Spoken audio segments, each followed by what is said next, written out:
Muy buenos días, muy buenas tardes o quizás muy buenas noches, estimado oyente, según sea la hora y el país donde se encuentre. Les habla como siempre el pastor bautista Nikos Ricoy, director del programa Encuentros y pastor general del Ministerio Tinajas, llenando siempre a cada tinaja que nos escucha con el agua fresca y limpia de la palabra de Dios desde aquí, en Valencia, España, para todo el mundo hispanoamericano en diferentes partes del planeta. Muy bienvenidos una vez más a todos y muchas gracias por estar ahí atentos al nuevo mensaje de hoy de nuestro programa Encuentros.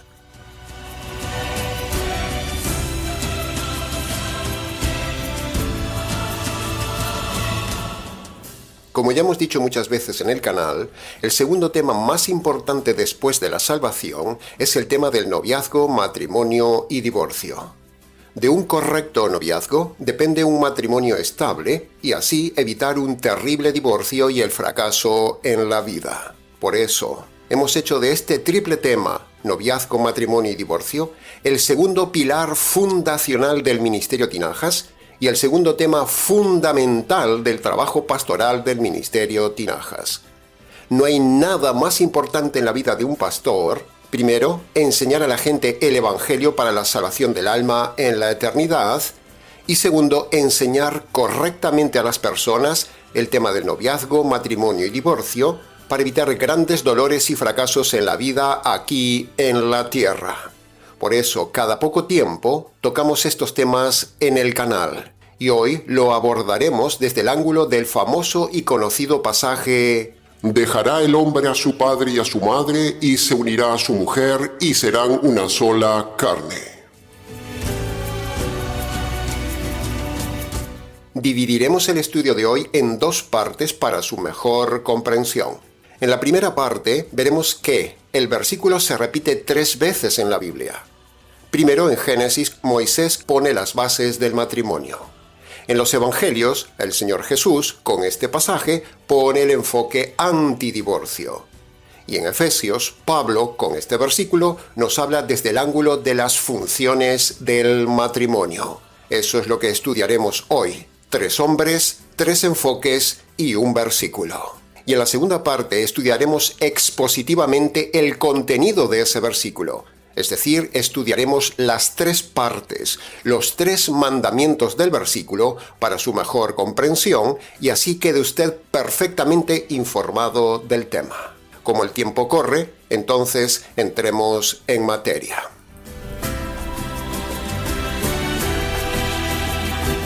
Entremos entonces en el análisis y comentario de la primera parte del pasaje de hoy. Dejará el hombre a su padre y a su madre y se unirá a su mujer y serán los dos una sola carne. Ese pasaje se repite 3 veces en la Biblia, estimado oyente, en Génesis, en los Evangelios y en las cartas. Por algo será. Se repite porque es muy, muy importante. Por eso, en nuestra vocación de ayudar a las parejas, hemos decidido estudiar a fondo hoy este importante pasaje de la Escritura. En primer lugar, donde aparece nuestro pasaje de hoy es en Génesis capítulo 2, versículo 24, con Moisés, donde Moisés dice este famoso versículo para sentar las bases del matrimonio. En primer lugar, vemos que es Dios el que está hablando en el pasaje, y ahí se habla de una cadena, donde vemos que un matrimonio tiene un hijo o una hija, y ese hijo o hija debe hacer lo mismo que sus padres, otro matrimonio. Debe salir del hogar y formar otro hogar. Ese es el mandato bíblico divino. El matrimonio es diseño de Dios, estimado oyente. Por eso Dios pone las bases y los reglamentos, porque Él es el dueño y señor diseñador del matrimonio, y Él, aquí, manda una serie de cosas para el matrimonio. Este es el primer punto, que Dios habla dando mandamientos.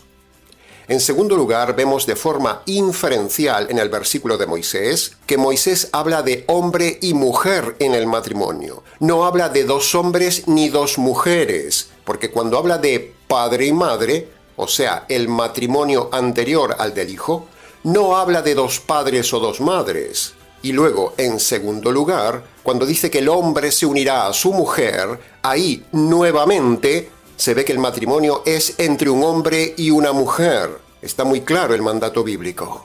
2 veces dice Dios en el mismo versículo que el matrimonio es entre hombre y mujer. Hay que ser muy ciego para que los falsos cristianos no vean esta ley de Dios. O sea, queda descartado el mal llamado matrimonio homosexual en la iglesia cristiana. Eso es perversión, es pecado. Todo pastor o sacerdote que sea homosexual, que case a 2 homosexuales, que acepte o predique la permisividad de estas perversiones, que no sean matrimonio entre hombre y mujer, esos son líderes falsos. Todo mal llamado matrimonio homosexual es pecado, es aberración, y esos homosexuales perjudicarán a todo hijo adoptado y lo guiarán en el camino de la perversión, y eso provocará en el niño un conflicto interno de identidad en su ser, y eso es gravísimo ante Dios, porque la Biblia dice que antes de pervertir a un niño, es mejor atarse una piedra al cuello y tirarse al mar, por lo grave que es perjudicar a un niño o dar mal testimonio ante él en estos temas. Así que tengan cuidado los que perjudican a los niños pequeños, porque se las verán con el ser más grande, Dios. El tercer aspecto que vemos aquí en el pasaje de Génesis capítulo 2, versículo 24, es también inferencial, y es el tema de cómo debe ser un verdadero casamiento ante Dios.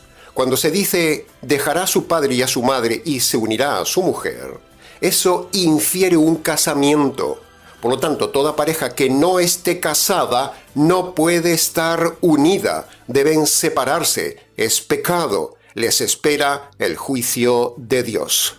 Un hombre y una mujer se unen para siempre por medio del matrimonio bíblico, con las condiciones bíblicas, como varias veces hemos enseñado en el canal.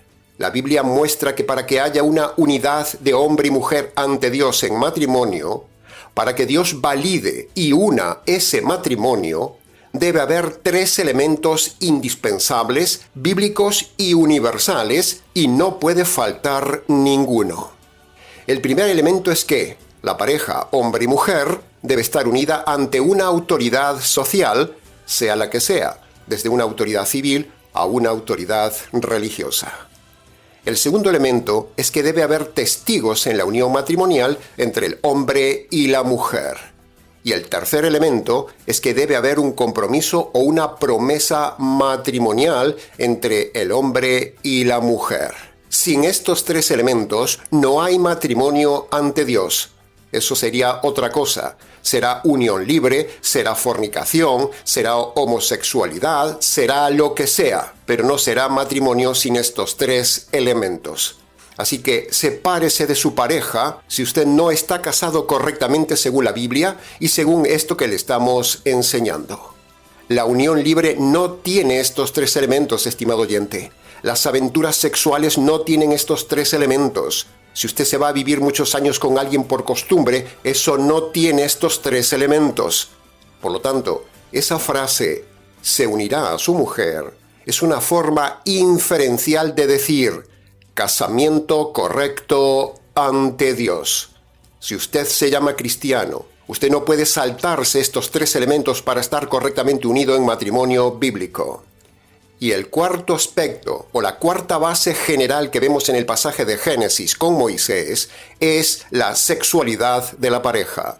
La sexualidad está inferencial en este pasaje cuando dice, serán una sola carne. Pero vemos que la permisividad de esa sexualidad que se nombra en el pasaje viene solo después del casamiento, no antes. Ese es el orden de Dios que vemos aquí. Ahora escuche bien esto. Aunque una pareja se vaya a casar, aunque estén bien seguros de lo que van a hacer, aunque tengan todo preparado, aunque solo falten unos días o semanas para la boda, aunque no haya duda de casamiento, pero, tienen sexualidad antes del matrimonio, esa pareja está manchada, está en pecado, y lo que se funda en pecado no funciona, porque Dios no bendice el pecado. Si usted ha mantenido relaciones sexuales antes del matrimonio, usted ha roto el orden y la ley de Dios de la sexualidad que está aquí en el orden que Dios pone en este pasaje de Génesis. Usted ha desobedecido, usted ha pecado. Toda sexualidad fuera del matrimonio, antes del matrimonio o durante el matrimonio con otras personas es pecado. Pero ¿quién hace caso de esto en el día de hoy? ¿Quién? Parecemos ingenuos, parecemos antiguos, parecemos medievales hablando así de este tema de la sexualidad que es solo para después del casamiento. Sin embargo, Dios estableció aquí para el ser humano en Génesis hace miles de años que la sexualidad debe ser así a lo largo de todos los siglos. Por lo tanto, el que rompa este principio, este orden de Génesis, Dios lo juzgará de forma tajante para los que usan la sexualidad fuera del matrimonio o de forma perversa. En las perversas iglesias de hoy, mal llamadas cristianas, se permite la práctica de la sexualidad pecaminosa. Se aceptan pastores homosexuales, se aceptan pastores divorciados y recasados, se aceptan en las iglesias personas en unión libre, se aceptan personas fornicarias, se aceptan personas en adulterio, se acepta el recasamiento entre divorciados, se aceptan personas homosexuales y todo esto contamina la iglesia, aunque en realidad esos lugares no son iglesias, son auténticos antros. Busque la palabra antro en el diccionario y verá lo que queremos decir de estas iglesias y pastores que aceptan todo este desorden de la sexualidad en su iglesia. Por lo tanto, denunciamos desde aquí a todas las iglesias, pastoras, pastores y sacerdotes que permiten la inmoralidad sexual en sus iglesias. La sexualidad, dice aquí, es un invento de Dios, un regalo de Dios. Tiene un orden dado por Dios y solo es para el matrimonio, dice Dios, como vemos en este pasaje de Génesis capítulo 2, versículo 24. Ahora, habiendo dicho esto de Moisés, pasemos a ver el pasaje de hoy en los Evangelios. El Señor Jesús dice: Dejará el hombre a su padre y a su madre y se unirá a su mujer y serán los dos una sola carne. Es el mismo pasaje de Génesis. Eso lo dice en Mateo capítulo 19, versículo 5 y en Marcos capítulo 10, versículo 7, en un contexto antidivorcio. En este versículo, Jesús le tapa la boca con este pasaje a sus opositores divorcistas diciéndole que, en Génesis, hay un contundente argumento en contra del divorcio. El argumento de Jesús es que, por causa del pecado de Eva, Adán no se divorció de Eva, no pidió otra mujer a Dios. Dios no le dio otra mujer a Adán, ni Dios habló de divorcio en esa circunstancia. Por eso Jesús dijo: no era así en el principio. ¿Se había fijado en esto, estimado oyente? Jesús les dice que, si el divorcio fuera permitido por Dios, ya en la caída de Edén hubiera sido la ocasión ideal para defender y establecer el divorcio como ley cuando alguien hace algo muy grave contra su cónyuge. En este caso, algo aún más grave que un adulterio es la rebelión frontal contra Dios y la desobediencia de su palabra como hizo Eva. Sin embargo, no hubo divorcio. Ni siquiera se nombró el divorcio en Génesis. Eva cometió un pecado múltiple muy grave: rebelión a la autoridad, desobediencia a la ley de Dios, anheló ser como dioses, independencia de su marido, oír al diablo, o dicho de otra manera, se fue con otro, porque se puso a dialogar lo que no debía dialogar con otro, y ese otro le engañó, con lo cual todo esto es gravísimo de parte de Eva. ¿Qué es más grave, estimado oyente? ¿Esto que hizo Eva contra Dios y su esposo o el adulterio? ¿Le parece poco pecado lo que hizo Eva? Sin embargo, el Señor Jesús, que era el que estaba con ellos en Génesis, recuerde que el Señor Jesús es el creador del hombre y la mujer, por lo tanto, era Él el que se paseaba con Adán y Eva a la brisa de la tarde.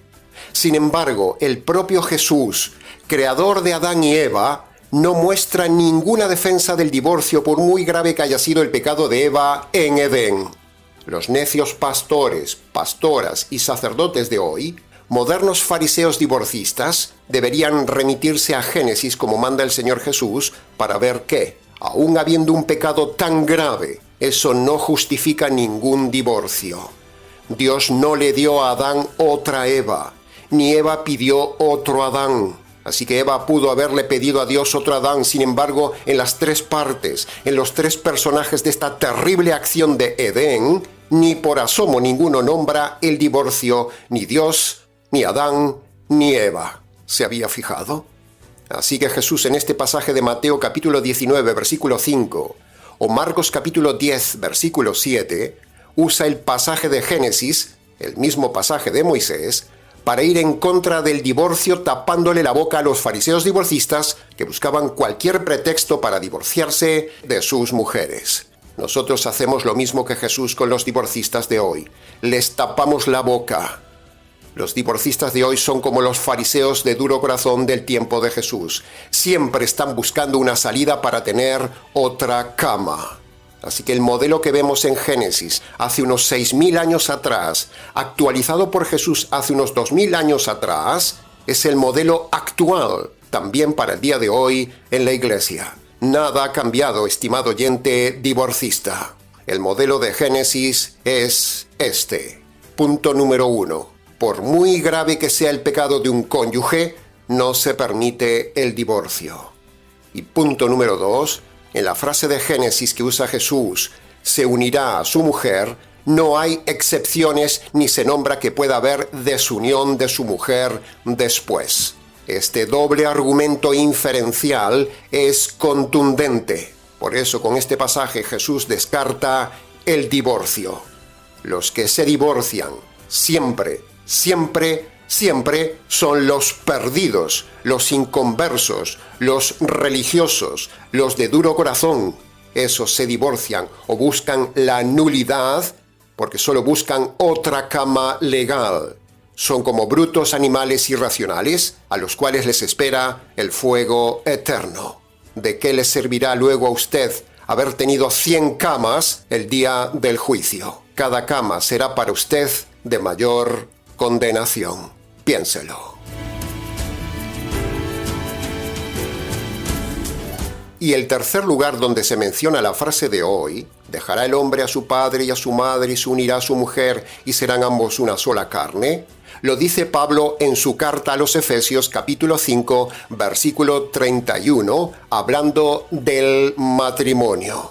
¿Se da cuenta qué amplitud de enfoque tiene este pasaje de hoy? Pablo dice que la unidad matrimonial entre un hombre y una mujer es como la relación que tiene la Iglesia con Cristo o Cristo con la Iglesia. Por lo tanto, aquí también se descarta el divorcio, porque Cristo nunca se divorcia de su Iglesia.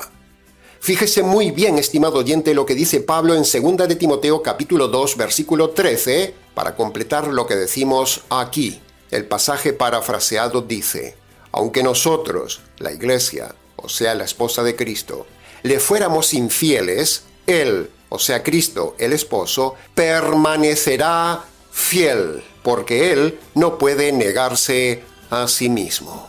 Esto, en otras palabras, implica no al divorcio, sino fidelidad a pesar de la infidelidad. ¿Qué divorcista puede derribar este argumento teológico contundente, estimado oyente? Las personas falsamente llamadas cristianas, que buscan el divorcio por infidelidad, o los pastores y sacerdotes que fomentan el divorcio por infidelidad, deberían meditar este versículo de 2 de Timoteo capítulo 2, versículo 13, que es el modelo a seguir de un matrimonio. Así que Pablo dice que, aun por infidelidad de la esposa, o sea, la Iglesia, Cristo el esposo siempre permanecerá fiel porque no puede negar su compromiso que hizo un día con su amada la Iglesia. De la misma manera, estimado oyente, cuando en un matrimonio hay infidelidad, si se llaman cristianos, el cónyuge ofendido debe permanecer fiel. Por eso denunciamos, combatimos, refutamos y siempre derribamos a todo falso pastor o pastora o sacerdote que fomenta el divorcio, porque aquí, entre el pasaje de Efesios capítulo 5 versículo 31, junto con el pasaje de 2 de Timoteo capítulo 2 versículo 13, cuando juntamos ambos pasajes, vemos que no hay la más mínima posibilidad de divorcio porque Cristo es el modelo con su iglesia que, a pesar de la infidelidad de la iglesia, Cristo no se divorciará jamás de ella.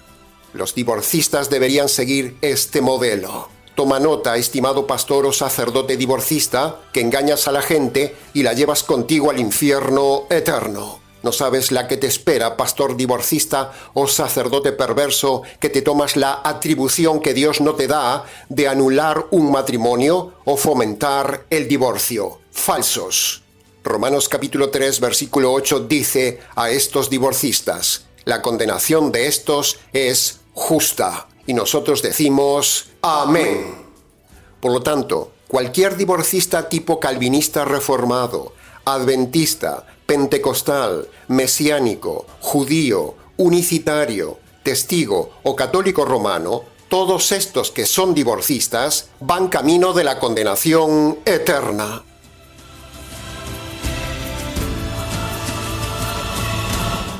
La verdadera esposa de Cristo, la verdadera iglesia, no enseña la permisividad del divorcio ni acepta el recasamiento del divorciado, porque Cristo, el esposo, nunca se divorció de su iglesia. Por lo tanto, toda iglesia que permite o enseña el divorcio y el recasamiento del divorciado, eso es una señal inequívoca de que no es la verdadera iglesia. Porque la verdadera iglesia toma el modelo de matrimonio que hay en 2 de Timoteo capítulo 2 versículo 13 y el modelo de Génesis dicho aquí por Pablo. Bien, hasta aquí entonces con todo el detalle posible de la primera parte del mensaje.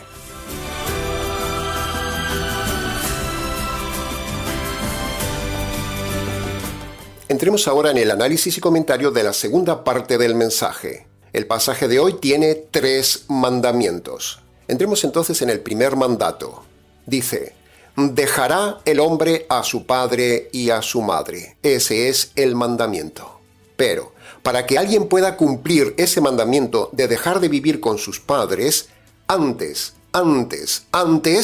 esa persona que se va a casar debe cumplir ciertas condiciones.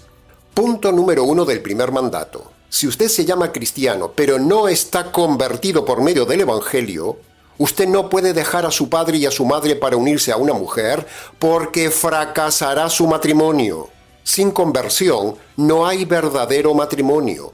Tarde o temprano, más temprano que tarde, ese matrimonio fracasará y usted pondrá en vergüenza a sus padres por volver a casa de ellos habiendo fracasado.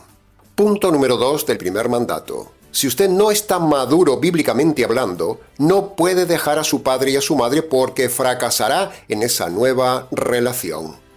Si usted no guía su vida ni madura su vida con los principios bíblicos, usted fracasará al unirse a una mujer por inmaduro e ignorante.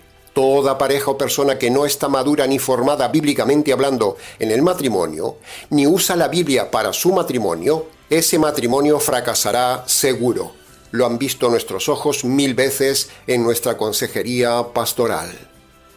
Punto número 3 del primer mandato.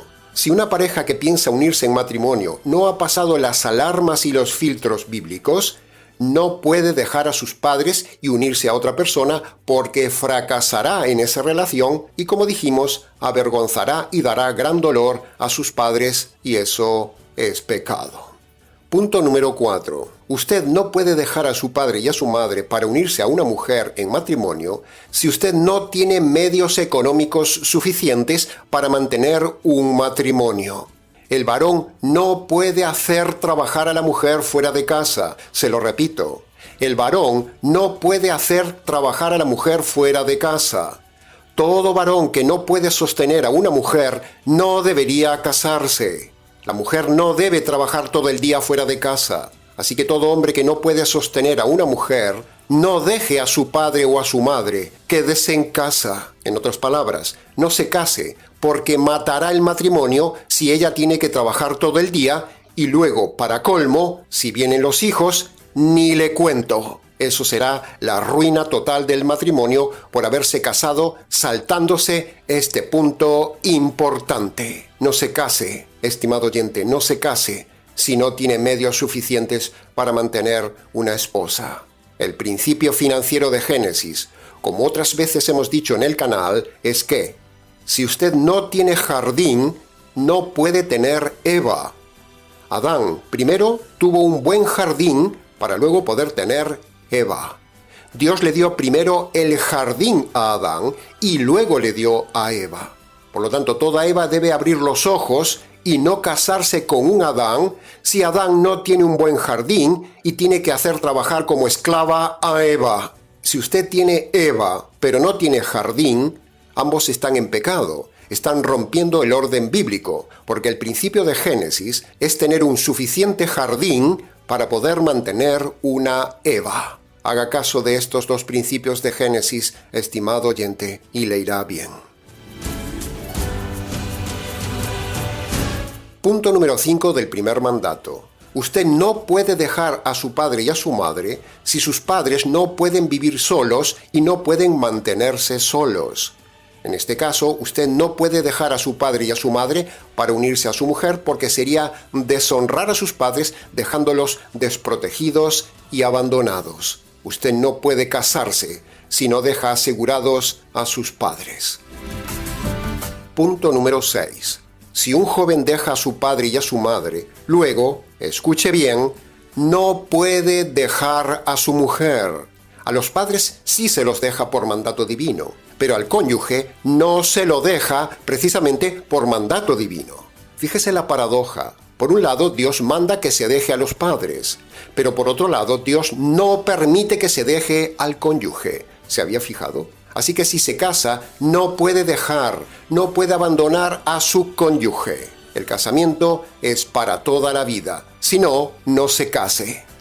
Y punto número 7 del mandato de Génesis, vemos que el pasaje infiere también que el hombre dejará de convivir con sus padres y se unirá a su esposa. Aprovechamos para decir de este tema que el convivir en la misma casa con los padres estando recién casado es pecado. La pareja debe estar apartada de los padres y vivir independientes. Primero, para que no haya intromisión en la nueva pareja por parte de nadie. Y segundo, la intimidad de la pareja demanda soledad y libertad de movimiento y no que los padres anden por el medio. Por lo tanto, la nueva pareja no puede vivir en la misma casa con los padres. Eso es pecado. La Biblia dice, dejará. Ahora, también es cierto que se puede estar muy lejos físicamente de los padres, pero continuar todavía dependiendo de los padres de manera emocional y económica. Y eso también es pecado. No puede haber intromisión de los padres en la pareja, ni la pareja depender de los padres. Debe haber total independencia. Por eso, el tiempo de soltería en casa de los padres es para que los padres enseñen y preparen bíblicamente a sus hijos o hijas para el matrimonio. Pero eso no se hace en el día de hoy, ni tampoco se hace en las iglesias. No se prepara a las parejas. Y lo que se enseña en las iglesias como preparación prematrimonial está demostrado que no vale de nada, porque la gente fracasa en el matrimonio.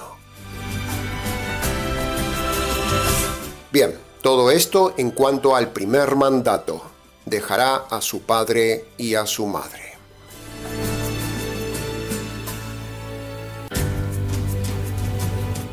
Entremos ahora en el segundo mandato del pasaje, que dice, se unirá a su mujer. Ese es otro mandato. Punto número 1. El mandamiento, si se fija bien, es unirse a su mujer.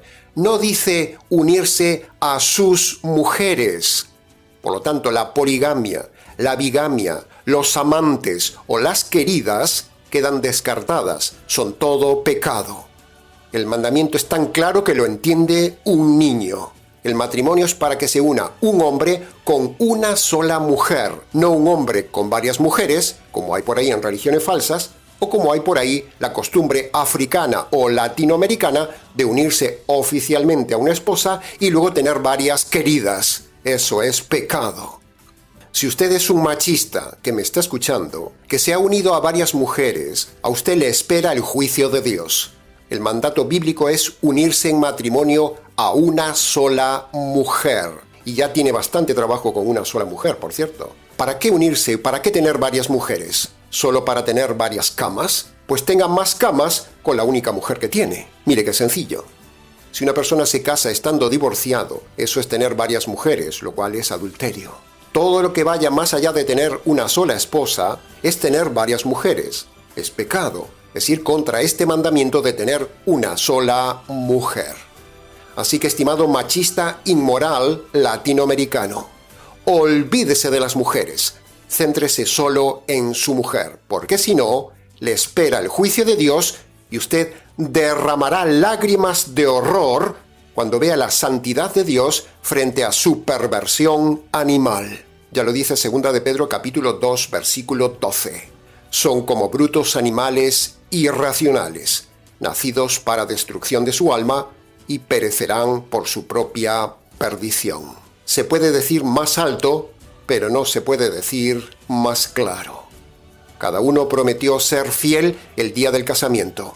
Por lo tanto, si tiene otras mujeres o tiene un amante, usted va camino de la condenación eterna por mentiroso a su promesa y adúltero a su pacto matrimonial, excepto que usted rectifique por medio de este mensaje y se convierta por medio del Evangelio.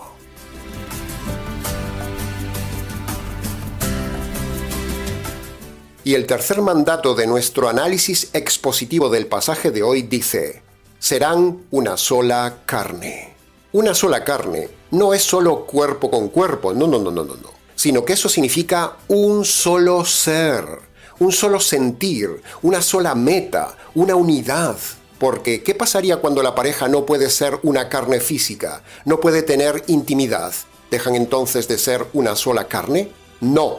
Entonces, ¿qué significaría ser una sola carne? Bueno, ya lo hemos dicho, Jesús mismo, el cual inventó esta frase de Génesis, lo explica en Marcos capítulo 10, versículo 8, donde dice que eso de ser una sola carne es una expresión que quiere decir ser uno, una unidad total. Ser uno es más que unidad físico-genital, porque como usted sabe, se puede tener unidad físico-genital, pero no haber con la otra persona ninguna unidad total. O sea, eso es animalidad. Los animales se unen, pero no son uno. ¿Ve la diferencia? Por eso Jesús manda que el matrimonio sea una unidad total, no solo física. Debe ser una unidad espiritual en doctrina y conversión, si no, es yugo desigual. Debe ser una unidad de alma, o sea, unidad de proyectos de vida, unidad de metas, unidad de ideas, unidad de coordinación de acción, unidad en el manejo del dinero, unidad de crianza de los hijos, unidad en trabajo armonioso y, por último, la unidad física sexual como resultado hermoso, como la corona de la relación, como la guinda de la unidad espiritual y del alma. La unidad íntima, plena de espíritu, alma y cuerpo es solo un privilegio maravilloso que Dios dio para el matrimonio. Eso es vivir una sola carne. Ahora, ¿quién vive esto? ¿Usted lo vive en su matrimonio? ¿Usted tiene unidad plena en espíritu, alma y cuerpo con su cónyuge? ¿O es usted solo un machista que busca la unidad genital como un animal? O quizás es usted una dama que chantajea o se aprovecha de la sexualidad para conseguir cosas de su marido o simplemente lo aguanta para que no la eche de casa. Qué triste es decir esto, pero sucede. Una sola carne se ha convertido hoy en día en todo menos en el propósito de Dios. Una sola carne se ha convertido en un negocio. Una sola carne se ha convertido hoy en libertinaje. Se ha convertido en chantaje. Una sola carne se ha convertido en diversión. Una sola carne se ha convertido en el único elemento para casarse. Pero, escuche bien esto, estimado oyente. Si usted está en una iglesia con un pastor o pastora recasado, usted está siendo cómplice del pecado de ellos. Márchese de ahí. Así que, todos los inmorales que me escuchan, todos los fornicarios, todos los aventureros inmorales, todos los adúlteros de aventuras o recasados, todos en unión libre, todos los homosexuales o lesbianas, todos los pervertidores de niños, todos los libertinos, escuchen bien esto. Un día, su libertinaje será su vergüenza, su horror y su dolor. La Biblia dice en Hebreos capítulo 13, versículo 4, que Dios juzgará a todos estos. Así que prepárese. Ahora, redirigiendo el mensaje relacionado con el tema de hoy, decimos que si usted ha fracasado en su noviazgo por haber elegido a quien no debía, eso fue pecado. Si usted está en un matrimonio fracasado por haberse casado con quien no debía, eso es pecado. Si usted ya está en un divorcio o se ha divorciado, eso es pecado. Si usted está en una unión libre siendo soltero o siendo casado, eso es pecado. Si usted es homosexual o vive una vida de libertinaje, eso es pecado. Si usted se ha recasado nuevamente siendo divorciado, eso es adulterio, eso es pecado. Si usted en el tiempo de noviazgo no hizo caso de la conciencia, no usó la razón, ni escuchó el consejo de los demás, ni tuvo en cuenta el fracaso de los demás, y no consultó la palabra de Dios y se acostó con su novio, eso es pecado. Todos estos pecados lo llevan a usted a la condenación eterna, estimado oyente, porque sus pecados están aún vigentes sin perdonar. Y si usted se muere con esos pecados sin perdonar, usted irá a la condenación eterna. No importa que vaya a una iglesia todos los días, no importa que usted haya hecho una oración de fe, no importa que el pastor o sacerdote lo haya incitado a usted a divorciarse o recasarse, no importa que usted haya pedido perdón a Dios. Por cierto, pedir perdón a Dios no le perdona los pecados. No importa que usted se haya bautizado, porque nada de esto le salva ni le perdona los pecados. Si el Señor hoy le quitara la vida, usted aparecerá en la cárcel eterna por todos esos pecados cometidos desde su juventud, en su noviazgo, en su matrimonio y en la actualidad.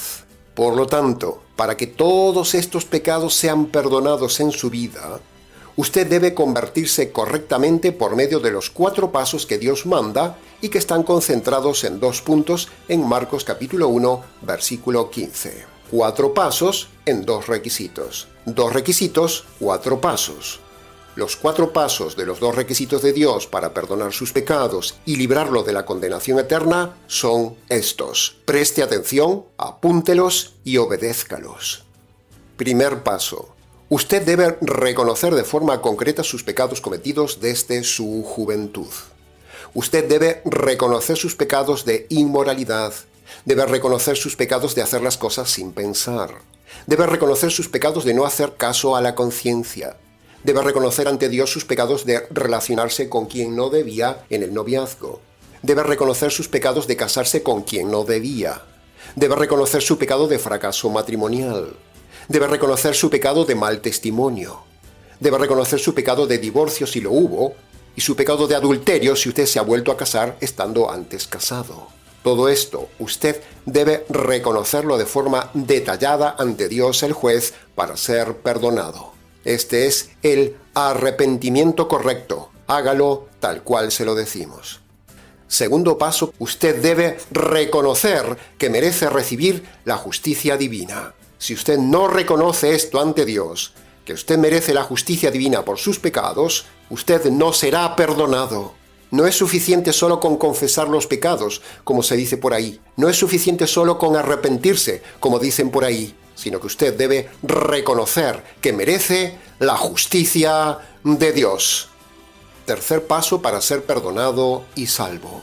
Usted debe reconocer que en la cruz, el Señor Jesús, el hombre inocente, recibió la justicia divina que usted merecía recibir por sus injusticias en el noviazgo, matrimonio, divorcio y recasamiento. Sus pecados demandan la justicia de Dios, y esa justicia la recibe el Señor Jesús por usted en la cruz.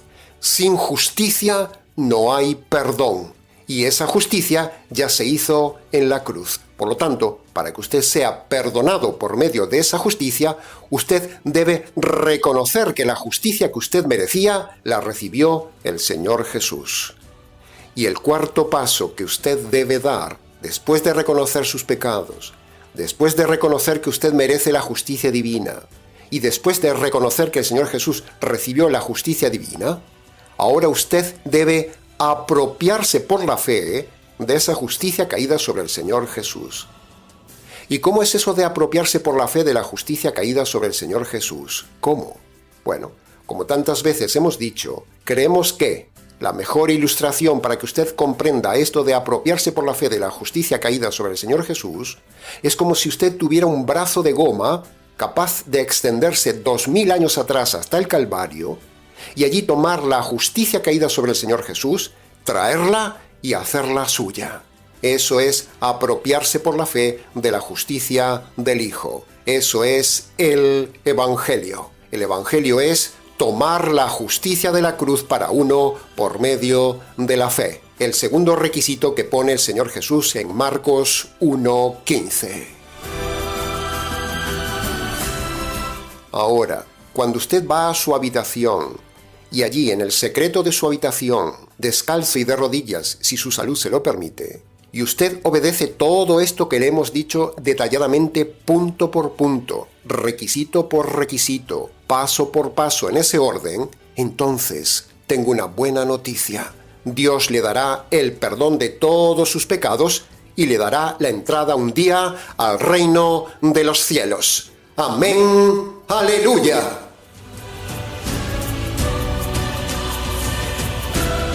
Y hasta aquí, estimado oyente, con el mensaje del día de hoy. Mucho más se pudo haber dicho del tema, porque la palabra de Dios es profunda como el mar e interminable como un océano. Pero con lo dicho hoy es suficiente para su enseñanza y reflexión. Ahora, para preguntas del tema, comentarios, consejería pastoral o si usted quiere hacer una donación al ministerio, escríbanos al correo ministeriotinajas@gmx.es.